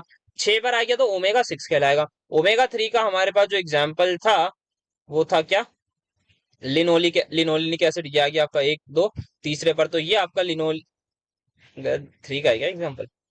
1 2 3, 3 पर है। हाँ, तो ये ओमेगा 3 वाला होगा ना, दिस इज ओमेगा 3। और ओमेगा 6 का एग्जाम 3 का एग्जाम्पल, एक सेकंड, लिनोलिनिक है ये। हाँ लिनोलिनिक, ठीक है।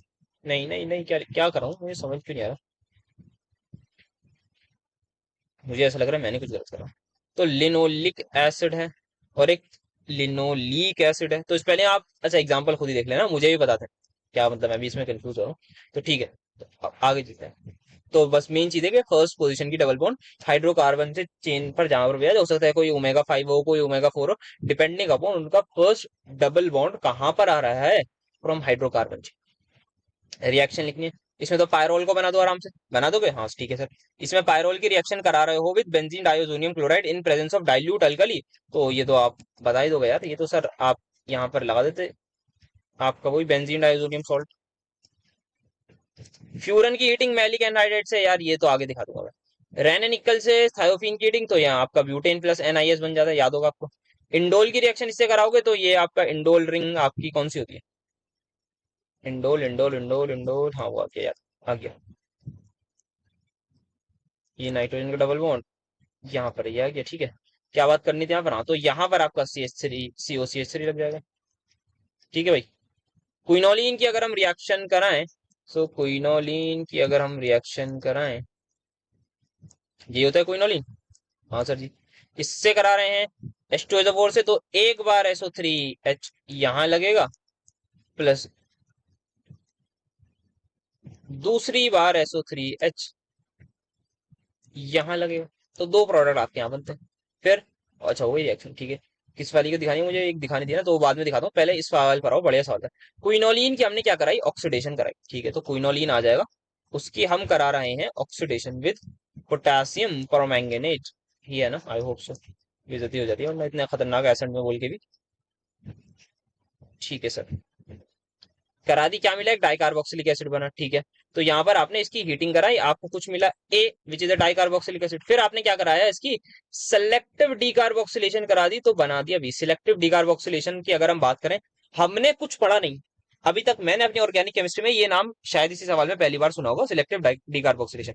सिलेक्टिव ऑक्सीडेशन वगैरह सुना है, रिडक्शन सुना है, बट ये नाम पहली बार सुना है, ठीक है। तो इसका मतलब कोई एक कार्बन डाइऑक्साइड निकाल दूंगा मैं, ये इसका मतलब होता है सिलेक्टिव। मतलब कुछ सिलेक्टिव काम कर रहे हैं आप चूज करके, सारे CO2 को नहीं निकालते, ठीक है। मैंने कहा निकाल देता हूँ, तो ये पता लग गया, यहाँ से एक CO2 निकाल दूंगा। फिर बी के बाद क्या बोला इन लोगों ने? इन लोगों ने बोल दिया कि आप उसकी रिएक्शन कराओ PCl5 से, फिर NH3 से। तो ये भी मुझे यहाँ से पता लग चुका है कि अगर मैं PCl5 से कराऊंगा तो वहां पर जो OH है उसकी जगह Cl लग जाएगा। अमोनिया से कराऊंगा तो वहां NH2 लग जाएगा। फिर इन्होंने बोल दिया हॉफमैन ब्रोमाइड कराओ, तो हॉफमैन ब्रोमाइड करा के भी मुझे पता है क्या बन जाएगा। और इन्होंने दे भी दिया उस आदमी का नाम। क्या आदमी बोला है इन्होंने? इन्होंने ये आदमी बोला है कि जब आप हॉफमैन ब्रोमाइड कराओगे तो 3 अमाइनो पिरिडीन मिल रहा है, मतलब मुझे यहाँ पे ये मिल रहा है। तो देखते ही देखते मैं पूरा सीक्वेंस बना लूंगा। तो यहाँ से ये मिला, तो मुझे अगर यहाँ से आना है कहाँ पर? सी पार्ट पर। ये क्या है? Hoffmann bromide Br2NaOH। तो यदि मुझे यहाँ पर आना है तो क्या कोई बड़ी दिक्कत की बात है सर? बड़ी या छोटी भी दिक्कत की बात नहीं है। हाँ बढ़िया बात कही ना वो। CO और NH2। अगर मुझे यहाँ पर आने तो कोई दिक्कत की बात है? नहीं सर, यहाँ भी दिक्कत की बात नहीं। नाइट्रोजन ये, और ये आपका आ गया COH। डीकार्बोक्सिलेशन कहाँ से हुई होगी वो यहाँ से पता लगेगा। इससे जरा इस पर आओ, तो अगर हम KMnO4 से रिएक्शन कराएं, मैंने क्लास नोट्स में ये सवाल कराया था, रिएक्शन कराई थी बेसिकली, वही आपको याद होगा। जब एल्काइल बेंजीन होता है उसको हम ऑक्सीडाइज कर देते हैं, ये बन गया, ठीक है सर। अब बताओ कौन सी CO2 हुई होगी, तो आप खुद ही देख के बता दोगे। तो यहाँ पर जो था ये आपको पता आप खुद ही बना लोगे इसको। अब आपको कौन सी CO2 निकालनी है ना बेटा, उसके लिए ये पूरा सीक्वेंस दिया हुआ है। अगर वहीं पर ये 2 अमाइनो पिरिडीन बना देते तो फिर मुझे दूसरी वाली CO2 निकालनी पड़ती, तो यहाँ पर मेरा COH मौजूद रहता। समझ रहे हो बात? तो सिर्फ कौन सी CO2 निकालिए उसके लिए पूरी कहानी दी गई थी, उसी के लिए ये सवाल बनाया गया है। सीक्वेंस वगैरह सब आप लिख दोगे। फ्यूरन की रिएक्शन देख लो, मैलिक एनहाइड्राइड से एचआई मैकेनिज्म आपका किसका है, पालनोर का, देख लो इसको भी। रिमर टेबल क्यों लाया हूँ, किसने कहा था, पता नहीं है तो क्यों गया है। ये देखो आपका रिएक्शन कैसे होती है, बढ़िया खतरनाक तरीके से रिएक्शन होती है। 3D डायग्राम यहाँ पर बनाया था डायल्स एल्डर साहब की, ब्यूटीफुल रिएक्शन आपके सामने है। चलते हैं हम आगे, यहाँ पर गर्म पानी पीने पहले। तो शॉर्ट नोट्स जो कि लास्ट सवाल होगा, तो आपको भी पता है मुझे भी पता है, नेम रिएक्शन जब भी ये लोग देते हैं तो हम मैकेनिज्म ही लिखते हैं। तो अब भी वही काम करेंगे, कुछ नया काम नहीं करेंगे। हैंड सिंथेसिस फॉर पायरॉल, आप देख सकते हैं इथाइल एसिटोएस्टेट, भाई कितना ज्यादा याराना था इस आदमी से थर्ड सेमेस्टर में, मजा आ जाता था इसके साथ रह के। खैर मजा तो नहीं आया होगा, इसने बहुत ज्यादा सपने दिखाए होंगे, डार्क खतरनाक भूत के सपने एकदम। तो इथाइल एसिटोएस्टेट की अमोनिया से रिएक्शन कराते हैं और अल्फा क्लोरोएसिडोन की प्रेजेंस में हीट करते हैं, तो ये आदमी मिलता है जो हमारे सामने है। कैसे होता है, सबसे पहले अमोनिया की रिएक्शन, वही सेम कार्बोनाइन वाली रिएक्शन करा दी, डेल नेगेटिव डेल पॉजिटिव, ठीक है, करा दिया। फिर आपका क्या होता है, यहाँ पर आप एक चीज देख सकते हैं, सिंपल आपका NH2 यहाँ पर आराम से लग जाता है, और जो हाइड्रोजन था वो आपका ऑक्सीजन पर चला जाता है। फिर यहाँ पर आपका क्या होता है, आपको पानी को रिमूव कर देते हो तो आपके सामने याद भी बन जाता है। अब क्या होगा, अगेन एक और इलेक्ट्रोफिलिक अटैक होता है। तो इलेक्ट्रोफिलिक अटैक कहाँ से, नहीं न्यूक्लियोफिलिक, सॉरी, न्यूक्लियोफिलिक अटैक होता है। ये बॉन्ड यहाँ देता है, ये यहाँ पर इसको लात मार के उड़ा दिया जाता है और यहाँ से एक हाइड्रोजन निकाल दिया जाता है, सो दैट मेरा HCl निकल जाए। तो ये अब ऐसा आदमी बन गया। अब क्या होगा, अब बहुत साफ सुथरा एक इंटरनल न्यूक्लियोफिलिक अटैक होता है। तो इस कार्बन पर देखो ये लग गया, तो ये कार्बन कार्बन NH CH3, ये पूरा हिस्सा आ गया। ये जो डबल बॉन्ड वाला कार्बन था, ये कार्बन है, इस पर क्या लग गया, ये पूरा आदमी लग गया, यहाँ पर आ गया, ये दिख रहा है, हाँ सर दिख रहा है। फिर ये आदमी आपका, ये आपका एक CH2 आ गया, फिर आपका COCH3 आ गया, ठीक है। सॉरी सॉरी सॉरी, गलती ये बोल दी। तो यहाँ पर ये कार्बन आ गया, इस कार्बन पर ये जो कार्बन दिख रहा है, इस कार्बन पर ये जो CH3 CH2 COCH3 है, ये आपका यहाँ पर आ गया। और ये जो पुराना वाला ग्रुप था COC है, ये यहाँ पर है, COET ये यहाँ पर है, ठीक है। तो ये वाला आदमी ये रहा, और नया वाला आदमी यहाँ पर आ गया। तभी अब इस पर इंटरनली न्यूक्लियोफिलिक अटैक करा दिया। बस आपको क्या करना है, सिंपल सा याद होगा, आप बस किसी तरीके से पानी निकाल दो, अपने घर चले जाओगे। तो ये हमारी हैंड सिंथेसिस हो गई for pyrrole. Fischer indole synthesis, ये भी एक अच्छी चीज थी। क्या होता था हमारे पास, एसीटोन फिनाइल हाइड्रोजन चाहिए। सर ये कैसे याद रहा था, तो याद करो, आपको एसीटोन की रिएक्शन मैंने बोला था फिनाइल हाइड्राजीन से कराओ, आपको जो रिएक्टेंट है वो याद हो जाएगा। ठीक है सर, बिल्कुल सही बोला आपने। क्या करो, सिंपल पहले H+ का अटैक करा दिया। H+ का अटैक कराने के बाद क्या होता, पता ही है कहां पर जाएगा H+, कौन से लोन पर जाएगा, क्यों वहां पर नहीं गया वो भी बात कर रखी है बेटा, भूल मत जाना बिल्कुल भी। तो इसी नाइट्रोजन पर क्यों गया, सब बात करी थी, क्यों गया, रेजोनेंस पे नहीं, तो इस पर आया। फिर फर्दर क्या हुआ था, आपकी टोटोमराइजेशन हो गई थी। तो टोटोमराइजेशन हो गई, कोई खास बात नहीं, कोई दिक्कत की बात नहीं है। दोबारा प्रोटोनेशन हुई।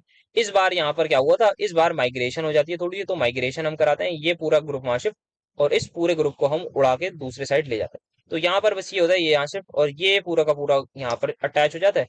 फिर अगेन होता है, तो अगेन एक बार और न्यूक्लियोफिलिक अटैक करा के इस बार हम NH2 को निकाल देते हैं, अमोनिया को, तो आपका मिथाइल इंडोल बन जाता है। बात कर रखी, याद कर लीजिएगा इसको। फिर किलियानी फिशर और फिडलैंडर सिंथेसिस, तो किलियानी फिशर आपकी chain lengthening reaction of any aldose sugar generally. So aldose sugar को हम कार्बन नंबर बढ़ा देते हैं उसमें, तो कैसे करते हैं, HCN से रिएक्शन करा दिया सबसे पहले, फिर हमने H2PD से कहीं कहीं करा देते हैं, तो वहां पर आपकी डायरेक्टली चेन इंक्रीज हो जाती है रोजन 1 रिडक्शन से। और कहीं कहीं पर जितना आई रिमेम्बर, वो लोग क्या करते हैं, आपका सबसे पहले हाइड्रोलिसिस करा देते हैं acidic, and then strong heating करा देते हैं। तो आपका इस पर्टिकुलर कार्बन, दैट इज नीचे से जो थर्ड वाला है, फर्स्ट सेकंड थर्ड, इस वाले कार्बन का और इसका एक साइक्लिक एस्टर टाइप बन जाता है, जिसको लैक्टोन बोलते हैं, हाँ लैक्टोन। फिर उसकी एनर्जी से रिडक्शन करा देते हैं, तो हमारा वापस बन जाता है। तो दो तरीके थे। क्या होता है, मेन मोटा मोटी बात की चेन लेंथनिंग रिएक्शन है, इससे आपके दो आइसोमर मिलते हैं, इस बात को याद रखना। और वो आइसोमर हमने स्टार्टिंग में याद भी कर रखे। फिर लास्ट फ्रीलैंडर सिंथेसिस में क्या होता है, आपके पास क्या NH2 है, CHO है, रिएक्शन किससे कराते हैं, RCH2CHO, तो किसी भी एल्डिहाइड से। सिंपल न्यूक्लियोफिलिक अटैक होता है, ठीक है सर, हो गया। फिर आपका टोटोमराइजेशन, फिर आपका इंटरनल न्यूक्लियोफिलिक यहाँ पर अटैक हो जाता है, ये यहाँ से ज्वाइन कर दिया। अब फिर आपको इसको बेसिकली पानी निकालना है, और आपका क्विनोलिन तैयार हो जाएगा, तो क्विनोलिन बन गया। फिर लास्ट जो बात करनी है हमें, कौन से एसिड के बारे में बात करने को बोला इन्होंने, ग्लिसराइल ट्राइओलिएट, है ना। तो ये ऑब्वियसली ओलिक एसिड से बना हुआ। तो ओलिक एसिड का स्ट्रक्चर जैसे कि आप देख सकते हैं, ये रहा। अब मुझे ग्लिसराइल ट्राइओलिएट बनाना है, तो मतलब मेरे पास ग्लिसराइल आपका ये आदमी होता है, बेसिकली ग्लिसरॉल। अगर मुझे ट्राइओलिएट बनाना है, तो इसी का मैं एस्टर बनाऊंगा जी। किसके साथ, इसके साथ। तो आप यहाँ देख सकते हैं, यहाँ पर क्या लग जाएगा, ये ओलिक एसिड वाला ग्रुप COO, इस पर ये CH2 जैसे साथ है तो वही CH2 साथ लिख दूंगा, फिर CH डबल बॉन्ड CH, एक पाई बॉन्ड है, फिर CH2 साथ CH3, ये बन गया मेरा इसका स्ट्रक्चर यहाँ पर एज इट इज। हाइड्रोलिसिस कराने पे क्या मिलेगा, ओलिक एसिड मिलेगा और ग्लिसरॉल मिलेगा, सिंपल बना दोगे कोई दिक्कत नहीं, ठीक है। हाइड्रोजिनेशन पे क्या मिलेगा, इस वाले पाई बॉन्ड को सिग्मा बॉन्ड बना दो, बन गया काम, हो गया आसान, मिल गया सुकून, मिल गया। तो ये है कुछ अटपटी सी चीजें जो मतलब मेरे हिसाब से पूछनी नहीं चाहिए यार, ऐसी चीजें थोड़ा सा ज्यादा ही हो जाएगा इतना, मतलब लिपिड का स्ट्रक्चर, बट हाँ आप ऐसे याद रख सकते हो, ओलिक एसिड का स्ट्रक्चर, CH3 के बाद आपके 7 CH2 है, फिर आपका CH double bond CH, then 7 CH2, then COH। तो काइंड ऑफ सिमेट्रिकल सा स्ट्रक्चर है वैसे, बीच में खड़े हो जाओ, बीच में आप एल्कीन बना दो ये वाली, ठीक है। फिर एक साइड CH2 7 CH3, दूसरी साइड CH2 7 COH, ये बना दो। तो इस तरीके से हाँ फिर भी याद ये रखा जा सकता है। तो मेरे हिसाब से यही था इन अपनी इस पर्टिकुलर लेक्चर के लिए। तो that's it for today's lecture. I hope so मजा आया होगा, आसान लगी होंगी डेफिनेटली चीजें। मिलेंगे बहुत जल्द आपसे किसी और लेक्चर में, किसी और दिन, ऑब्वियसली ऑर्गेनिक केमिस्ट्री के ही साथ शायद मिलेंगे। तो thank you so much for attending my lecture.